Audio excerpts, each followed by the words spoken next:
The following is a hockey podcast out of Vancouver and Surrey, British Columbia. It'll only consist of a lot of puck talk and even more BS, or in actual words, banter and satire. Enjoy, and as always, go Canucks go.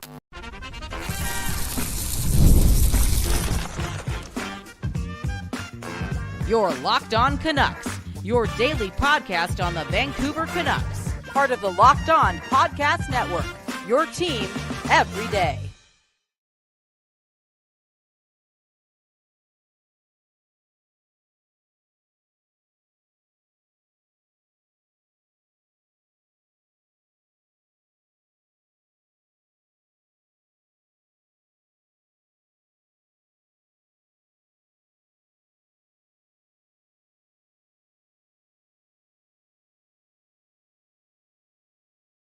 Vancouver Canucks. Can't hear the mic off the bat. I'm back. Trevor Beggs, Locked On Canucks. Welcome to the show. And again, a lot of people distracted tonight. Maybe even much like myself. Can't even hit the mic button, baby.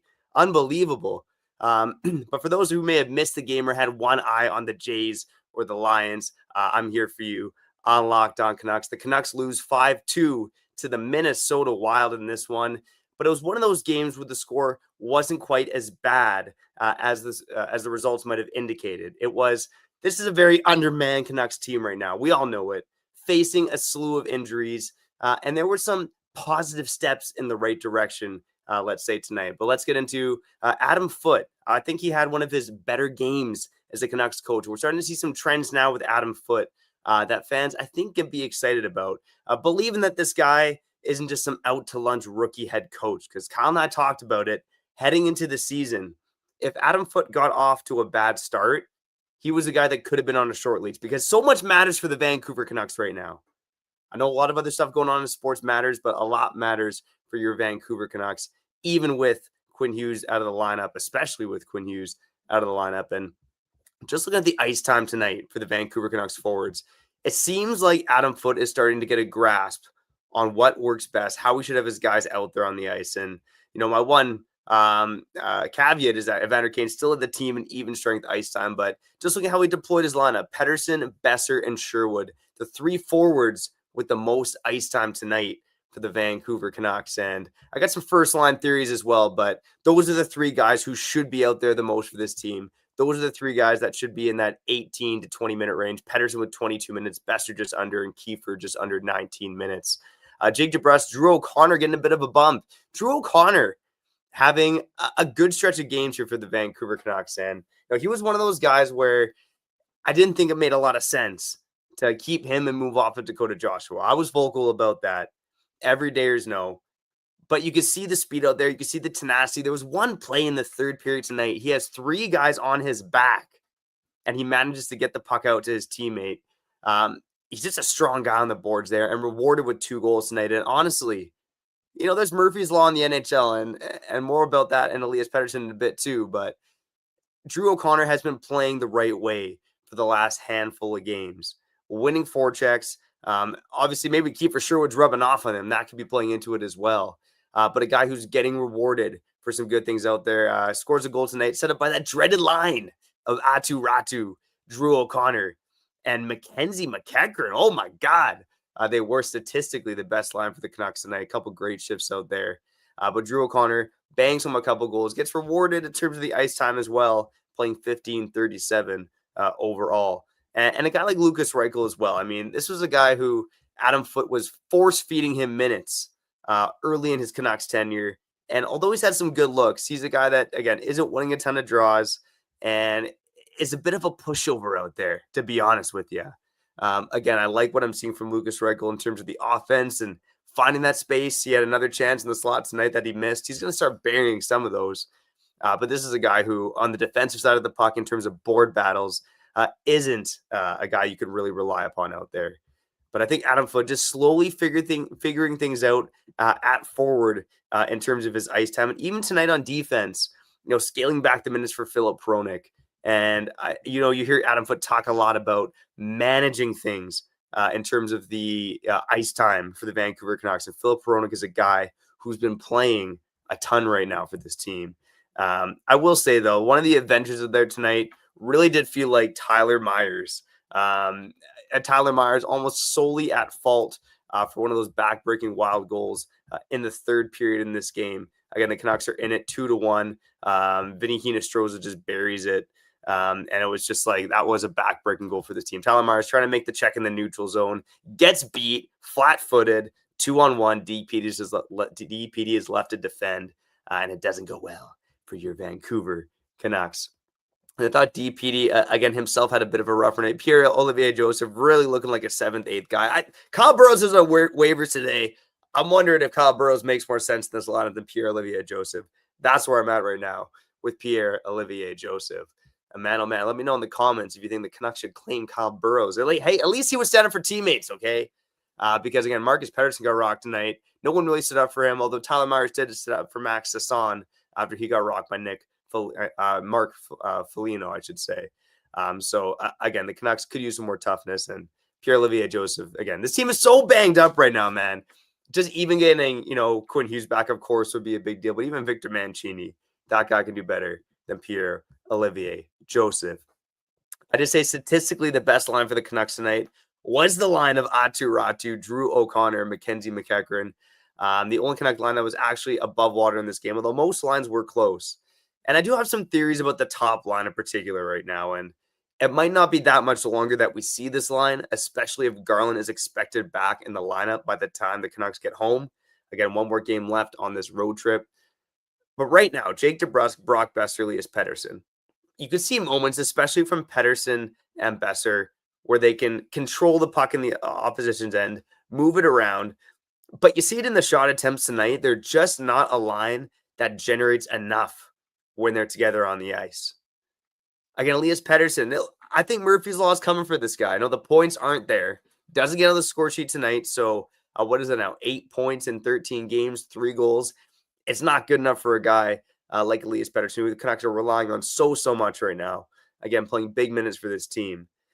But again, they're just not getting to the net enough. And they need a guy like Garland on that line. Or Pettersson needs a guy like Garland. Just another facilitator, because right now he doesn't quite have the separation. You can still see it. The speed's not quite there with Elias Pettersson. He's not back to 2022, 23 Elias Pettersson. And honestly, I'm not sure if he's ever going to get there. But Sportsnet did have one crazy stat that they flashed up on the screen tonight.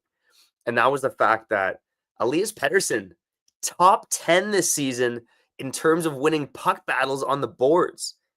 You might not have the speed, but those 13 pounds paying off in the board battles. Again, he's such a fascinating player right now. And it's easy to forget that because I think fans are just mostly disappointed with Elias Pettersson. But it's easy to forget how well he's playing in a lot of the smaller facets of the game. And look, I don't want to go little things Louis Eriksson on you here, okay? But Elias Pettersson is winning the board battles. He's blocking shots. He's getting the puck out of his own end. He doesn't get caught out of position in his own end. He's doing a lot of little things right. And I think he's making plays out there as well. But he doesn't have the line mates, and he doesn't have the speed to separate from his opponents either. The elusiveness, it's harder. The NHL, it's not just Pettersson's gotten slower. It's the NHL has gotten faster.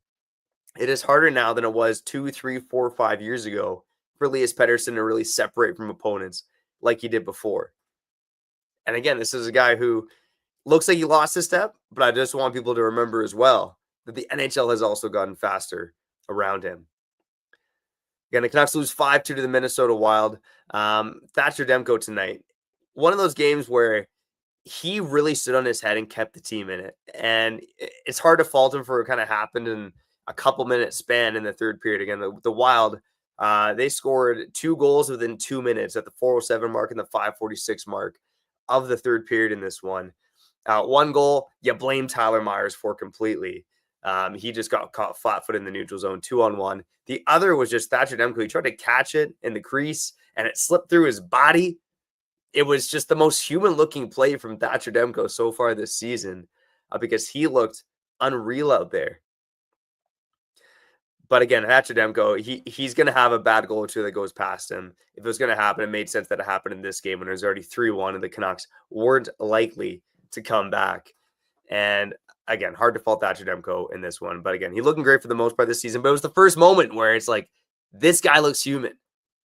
And you haven't thought that once this season. All right, a couple more minutes here on Locked On Canucks. Shorter episode, no report cards. Maybe I'll give some other random thoughts on players, get to a couple comments here as we wrap up on Locked On Canucks. All right, shout out to everyone tuning in. Again, World Series going on right now as I'm recording, but maybe you'll listen after the fact. And I'm here for you because, again, maybe you just didn't want to watch the Canucks lose 5-2 to the Wild tonight. Again, better than it looked on the stat sheet. But again, the Canucks do drop this game. Tyler Gabov saying in the comments, Baines was playing for the Minnesota Wild tonight. And look, it's been a bit of a slower go for RSD Baines after a better start to the season when he had a couple of assists in his first couple of games and takes 2 penalties tonight. The Wild end up scoring 1 power play goal there. That was Tarasenko's goal, the first of the game. Look, RSD Baines, I have a theory about him too, much like I do the first line. The first line, they're making plays to each other along the boards, but they're not getting to the net. RSD Baines can make plays on the boards, but he's not getting to the net. And tonight gets takes a couple of costly penalties for this team as well. But there's one shift in the third period in particular where it was Besser, it was Baines, and it was Pettersson. And they were all moving the puck around pretty good in the offensive zone, but they just couldn't really get free to get a shot on net, couldn't really get free to get a chance. And that's the issue with the Canucks top line is constructed right now.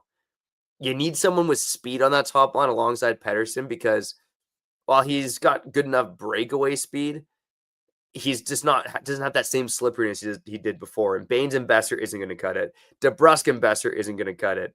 You need a guy like Garland and you need a guy like Speed. I really do wonder if Nils Höglander is that guy when he gets back into the lineup, because he's got that slipperiness like Garland does as well.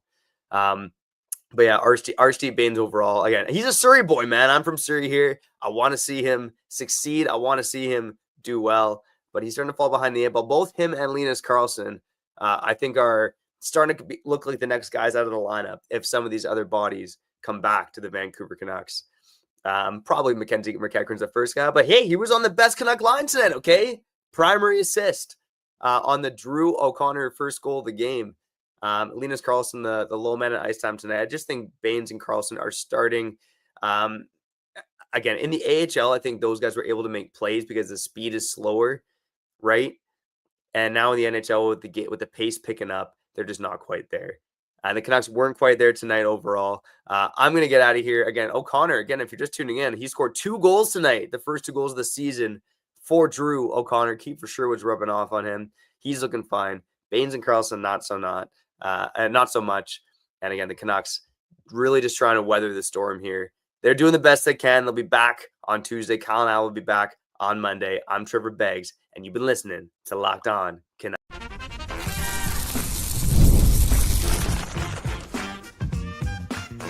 Your Locked On Canucks, your daily podcast on the Vancouver Canucks, part of the Locked On Podcast Network, your team every day.